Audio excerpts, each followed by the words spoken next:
Graça e paz aos amados. Hoje faremos um estudo sobre a eficácia da oração, que está baseado no texto de Tiago 5, dos versos 13 a 20. Leiamos. Alguém entre vós sofrendo? Faça oração. Está alguém alegre? Cante louvores. Está alguém entre vós doente? Chame os presbíteros da igreja e estes façam oração sobre ele, ungindo-o com óleo em nome do Senhor. E a oração da fé salvará o enfermo, e o Senhor o levantará. E se houver cometido pecados, ser-lhe-ão perdoados. Confessai, pois, os vossos pecados uns aos outros, e orai uns pelos outros, para serdes curados. Muito pode, por sua eficácia, a súplica do justo. Elias era homem semelhante a nós, sujeito aos mesmos sentimentos, e orou com insistência para que não chovesse sobre a terra. E por 3 anos e 6 meses não choveu. E orou de novo, e o céu deu chuva, e a terra fez germinar seus frutos. Meus irmãos, se algum entre vós se desviar da verdade, e alguém o converter, sabei que aquele que converte o pecador do seu caminho errado, salvará da morte a alma dele, e cobrirá uma multidão de pecados. Amém. Oremos nesse instante. Nosso Deus, nosso Pai, nós te agradecemos. Te agradecemos pela porção da tua palavra lida e te agradecemos por esse estudo que faremos. Abre as nossas mentes e os nossos corações para que o Espírito Santo possa aplicar em nós a tua palavra. Oramos assim em o nome de Jesus. Amém. A eficácia da oração. Um cristão maduro é aquele que tem uma vida plena de oração diante de todas as lutas da vida. Diante dessas lutas, ao invés de ficar amargurado, desanimado ou reclamar, o cristão coloca a sua causa diante de Deus, que é o único capaz de responder ao nosso clamor. Muitas vezes desperdiçamos tempo e energia quando nós tentamos viver a vida sem a oração, quando nós tentamos fazer as coisas ao nosso modo. E Tiago, aqui nesse texto, ele nos encoraja a orar e descreve 4 situações em que Deus responde às nossas orações. Vamos à primeira delas. Devemos orar pelos que passam por problemas. É o verso de número 13. Dentro desse verso de número 13, nós podemos ver que nos problemas, não murmure, ore. O sofrimento aqui, ele é provado por circunstâncias adversas. Saúde, finanças, família, relacionamentos, decepções.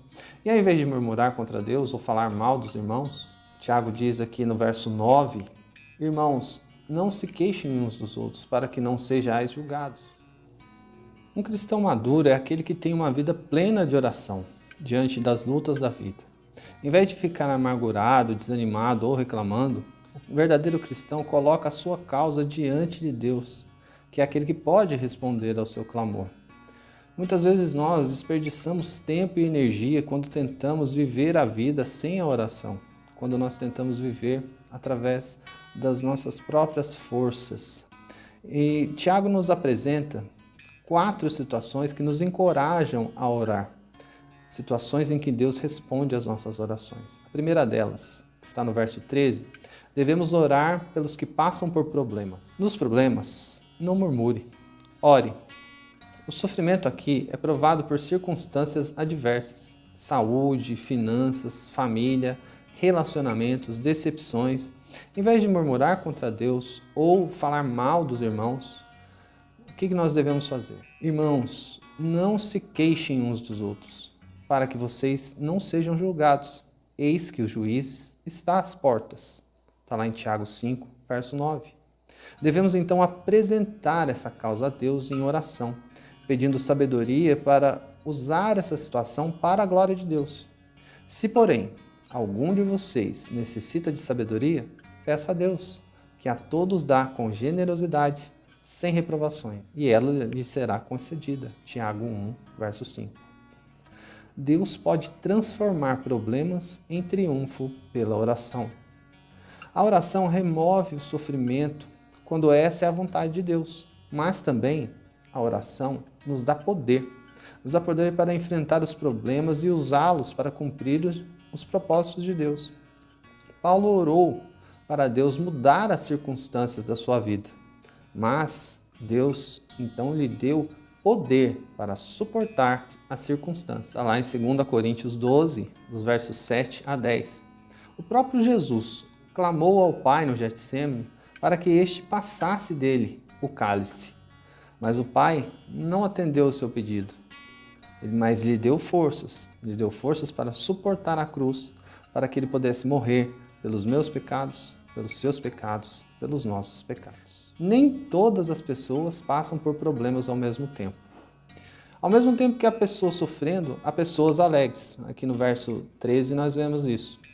Então Deus equilibra a nossa vida, dando a cada um sofrimento ou a alegria. E mesmo aquele que sofre pode cantar, pode louvar no sofrimento. Diz a palavra, mas ninguém diz, onde está Deus que me fez? Que inspira canções de louvor durante a noite. Jó 35, 10. Paulo e Silas, quando estavam presos, louvaram ao Senhor. Diz o texto que, por volta da meia-noite, Paulo e Silas oravam e cantavam louvores a Deus. E os demais companheiros de prisão escutavam. Está lá em Atos, capítulo 16, verso 25. Josafá cantou no fragor da batalha. Depois de se aconselhar com o povo, Josafá designou os que deveriam cantar ao Senhor, vestidos de ornamentos sagrados e marchando à frente do exército. Deveriam louvar a Deus, dizendo, deem graças ao Senhor, porque a sua misericórdia dura para sempre. 2 Crônicas 20, verso 21. O segundo ponto diz que nós devemos orar pelos doentes. Então nós vamos falar agora dos versos 14 a 16. O que um enfermo faz? A pessoa que está doente, muitas vezes ela está doente por causa do pecado. É o que diz a palavra aqui, dos versos 15b e o 16.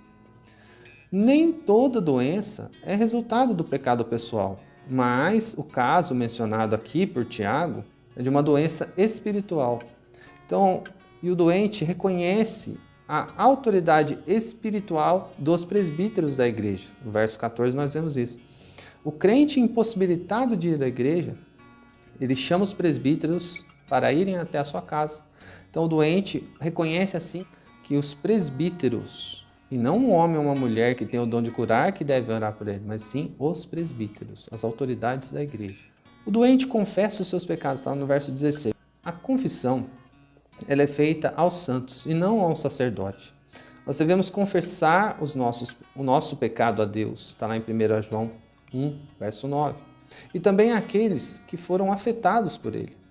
Jamais devemos confessar um pecado além do círculo afetado por aquele pecado. O pecado privado deve ter confissão privada. O pecado público requer confissão pública.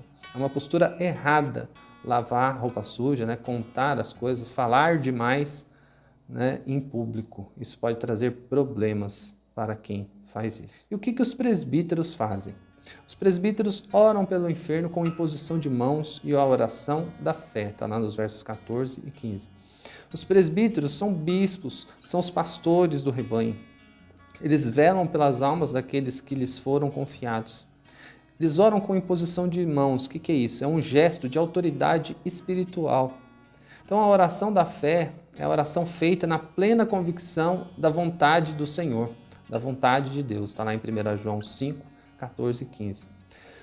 Aqui no texto fala que os presbíteros ungem o enfermo com óleo em nome do Senhor. Não é a unção que cura o enfermo, mas é a oração da fé, é a fé que cura o enfermo. Então quem levanta o enfermo não é o óleo, não é a oração do presbítero, mas é o próprio Senhor. O óleo é apenas um símbolo da ação de Deus naquela hora. E o que Deus faz? Deus cura o enfermo através da oração da fé. Deus levanta o enfermo. Deus perdoa o enfermo. Agora nos versos 17 e 18, o terceiro ponto, devemos orar pela nação. Quando a nação se desvia de Deus, os profetas do Senhor devem orar e pregar. Diz o texto que Israel se afastou de Deus e Elias apareceu no cenário para confrontar o rei, o povo e os profetas de Baal.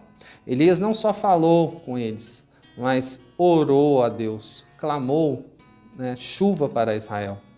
Os crentes, embora não perfeitos, eles podem ter vitória na oração.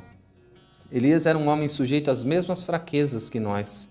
Ele teve uma depressão terrível, teve medo, fugiu, pediu a morte, mas era justo. E a oração do justo pode muito em seus efeitos. O poder da oração é o maior poder do mundo hoje. Elias orou com persistência e muitas vezes nós fracassamos na oração porque desistimos muito cedo. No limiar da bênção, Elias orou com intensidade e a palavra instância, está lá no verso 17, significa que Elias orou com o coração. Ele pôs o seu coração na oração. Devemos orar pela nação hoje, para que Deus traga a convicção de pecado e um reavivamento para a igreja, para que nós possamos assim influenciar a nação. O ponto número 4, fala aqui dos versos 19 a 20, diz que nós devemos orar pelos desviados.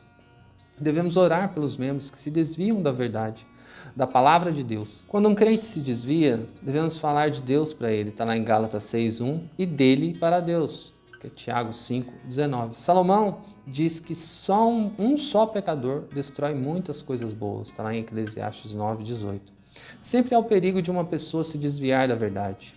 Por essa razão, importa que nos apeguemos com mais firmeza às verdades ouvidas, para que delas jamais nos desviemos. Hebreus 2:1.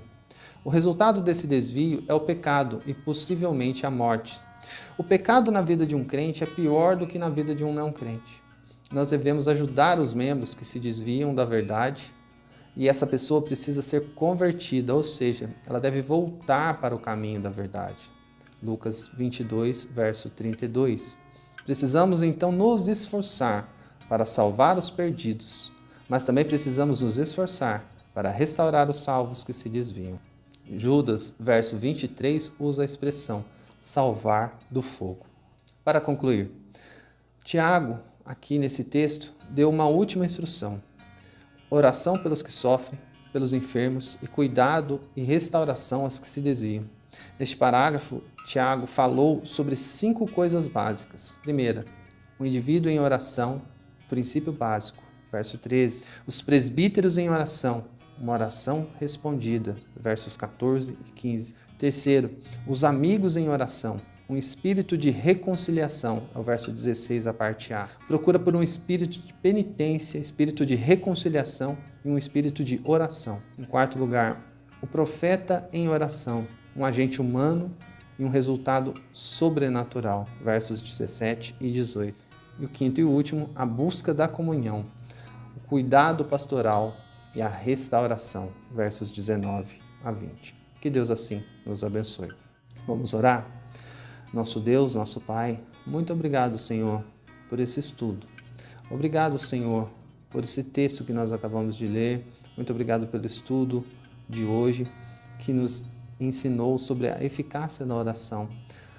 O próprio texto diz: muito pode, na sua eficiência, a oração do justo. Ó Senhor, coloca isso nos nossos corações e nas nossas mentes, que nós possamos cada vez mais nos colocar perante a Ti em oração, para que a nossa vida seja vitoriosa em Cristo Jesus. Oramos assim, em nome de Jesus. Amém. Que Deus assim nos abençoe.